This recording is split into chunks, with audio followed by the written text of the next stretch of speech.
মহাপ্রভু যন্ত্র বাজছে, মহাপ্রভু যখন নাম সংকীর্তন করতেন, দাঁড়িয়ে দাঁড়িয়ে নাম বিলাতেন, যখন মহাপ্রভু দাঁড়িয়ে দাঁড়িয়ে নাম বিলাতেন, তখন সাথে কি যন্ত্র বাজত বাবা? শিকল বাজত আর করতাল বাজত, ছিল কি আর কিছু ছিল? ওটাও হতে পারে, এবার এটাও হতে পারে, করতাল। যাক, এছাড়া তো আর কিছু ছিল না। এই যে এখন অত্যাধুনিক যন্ত্রপাতি বেরিয়েছে, হারমোনিয়াম বেরিয়েছে, কিবোর্ড বেরিয়েছে, কত কিছু বেরিয়েছে, তখন তো এইগুলো ছিল না। ছিল কি? তাহলে গৌরাঙ্গ মহাপ্রভুর পর এই লীলা কীর্তন কে সৃষ্টি করেছিল বলতে পারবেন কি এর জন্য? আপনারা এই যে লীলা কীর্তন এই মানিকগঞ্জে প্রচুর হয় কিনা? এটা তো মানিকগঞ্জের ভিতরে নাকি? আমি প্রচুর কীর্তন এর আগে করেছি মানিকগঞ্জে, প্রচুর কীর্তন। এই মানিকগঞ্জ সারুরিয়া যেগুলো আছে ভিতরে অনেক প্রচুর এর আগে কীর্তন করেছি। বহু কীর্তন হয়, কিন্তু বহু বাংলাদেশের ভিতরে আমার মনে হয় মানিকগঞ্জ সব থেকে বেশি কীর্তন হয়। ভুল বললাম না? আজকে আপনাদের মানিকগঞ্জে যে কালী মন্দির মেন শহর, ওইখানে কীর্তন হচ্ছে। ওইখানে বলেছিল আমাদের গানের কথা, কিন্তু এই গানটা আগে নিয়ে হয়ে গেছে, ওটা আমার যেতে পারলাম না। আচ্ছা, কৃষ্ণদেব না, ওখানে আসতে পারেনি। যাই হোক, আমরা ওই প্রসঙ্গে না যাই। বিষয়টা হচ্ছে এই যে লীলা কীর্তন আপনারা শ্রবণ করছেন, বহু বছর ধরে শুনতে শুনতে বৃদ্ধ হয়ে গেলেন, তাই কি বাবা? কিন্তু কি জানেন এই লীলা কীর্তন কোথায় সৃষ্টি হয়েছে? কে সৃষ্টি করেছে? প্রবর্তক কে? এগুলো কি জানেন? এই মায়েরা আসতে কথা বলবে, মায়েরা শোনা মা, আসতে কথা বলবে। হ্যাঁ, কথা বলেন না। টাকা দিয়ে আমাদেরকে নিয়ে এসছো, কথা শুনে টাকাগুলো বিদায় করে দেন। তাহলে এই লীলা কীর্তন কোথায় সৃষ্টি হয়েছে এটা কিন্তু অনেকে আমরা জানি না। বাংলাদেশের জন্য সৌভাগ্য একটা বিষয় আছে, আমার দুর্ভাগ্যও আছে। সৌভাগ্যটা কেন বললাম?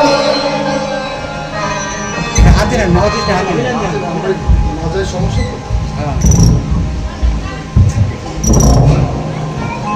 সৌভাগ্যটা তো কেন বললাম? সৌভাগ্য হরে কৃষ্ণ হরে বল। দেখুন যে এই লীলা কীর্তন সৃষ্টি হয়েছে কোথায়? রাজশাহী খেতুরি ধাম প্রেমতলী, জায়গার নাম নরোত্তম দাস ঠাকুর। কি বললাম? নরোত্তম দাস ঠাকুর প্রেম ভক্তির মহাজন, উনি এই লীলা কীর্তন সৃষ্টি করেছেন। আচ্ছা, এটা কি আমাদের বাংলাদেশ না কি অন্য কোথাও? বাংলাদেশের জন্য এটা গৌরব নয়? কিন্তু আমরা কিন্তু সবসময় কীর্তন শ্রবণ করে বেড়াই, কিন্তু আমরা কিন্তু এটা কিন্তু জানি না। জানি কি? এটা কি আমাদের জানার দরকার নয়?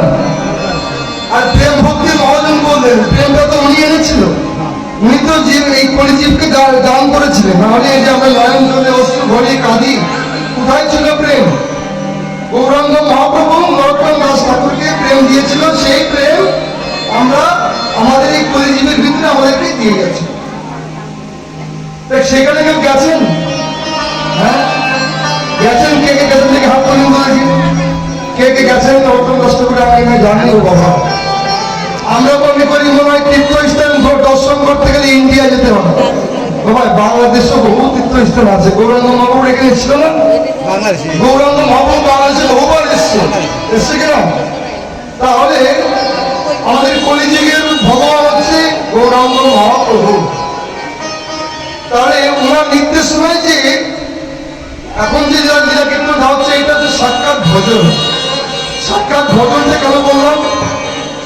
এই লীলা কীর্তনটা দেখবেন সকাল থেকে শুরু হয়েছে, পরের দিন সকালবেলা আবার শেষ হয়ে যাচ্ছে। কিন্তু আমাদের কিছু ভুল থেকে যায়। ভুলটা কি বলবো?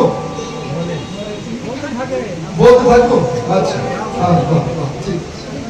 দেখুন, যখন আমরা 3 দল দিয়ে লীলা কীর্তন দিই, তখন কিন্তু লীলা পরিপূর্ণ হয় না। হয় কি? অষ্টকালীন পরিপূর্ণ হয় না। বাংলাদেশে এখন অনেক জায়গায় এটা বলতে বলতে এখন অনেক জায়গায় 4 দল দিয়ে কীর্তন হচ্ছে। এই যে এখন সূর্য পূজা হচ্ছে, যখন সন্ধ্যা হয়ে যাবে তখন সূর্য পূজা করা হচ্ছে না, যখন রাস হচ্ছে, রাস ভোর হয়ে যাচ্ছে তখন রাসলীলা করা হচ্ছে।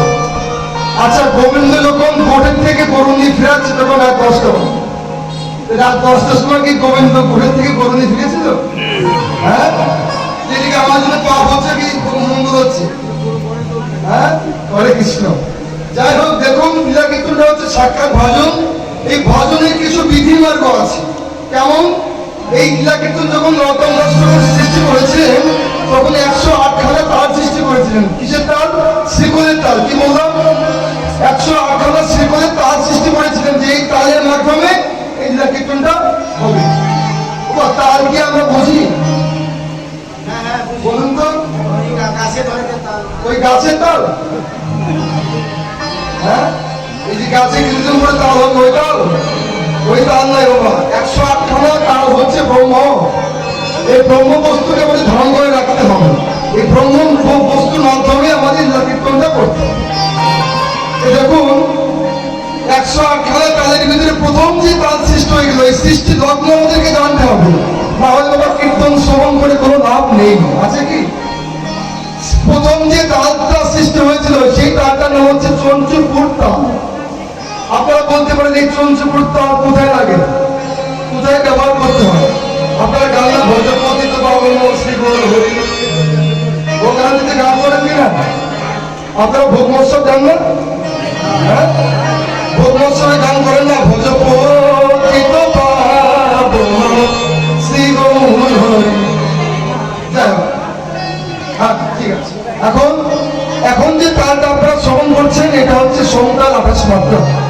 এই তালের উপরে কিছু ভাবনা বাজাচ্ছি, ভালো থাকলে আশীর্বাদ করবেন বাবা, রাগ করবেন না বাবা, এইটাই হচ্ছে আমাদের সমস্যা। হরে কৃষ্ণ। বাবা রাগ করছে মনে হয়? না না না না দাদা ভাই, আপনারা তো পথ শুনবেন, এইটি মহাজনীয় কথা হচ্ছে, অন্য কিছু তো হচ্ছে না। এইটাই হচ্ছে আমাদের বাংলাদেশের জন্য দুর্ভাগ্য। হরে কৃষ্ণ। ও কি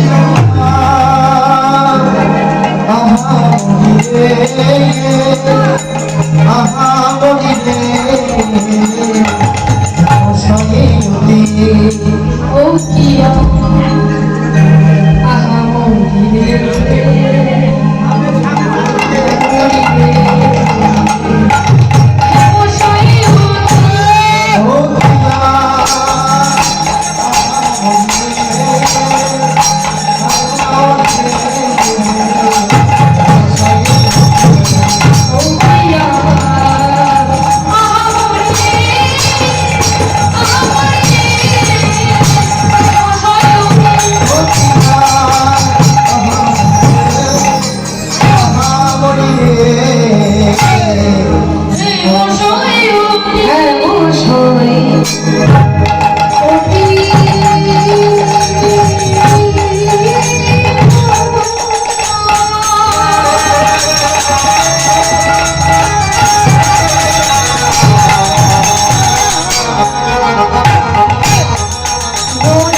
জয় জয়